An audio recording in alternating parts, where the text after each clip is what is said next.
दोषहरणं कीर्तिकारणं विद्धकल्मषनाशकं दोषहरणं कीर्तिकारणं विद्धकल्मषनाशकम्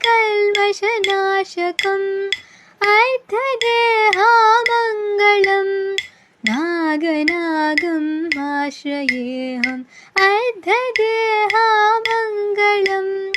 नागनागम् आश्रयेऽहम् नागनागं नागनागं नागनागं नाश्रयेऽहं नागनागं नागनागं नागनागम् आश्रयेऽहं शिवाभरणं घोररूपं पञ्च इन्द्रियतारकं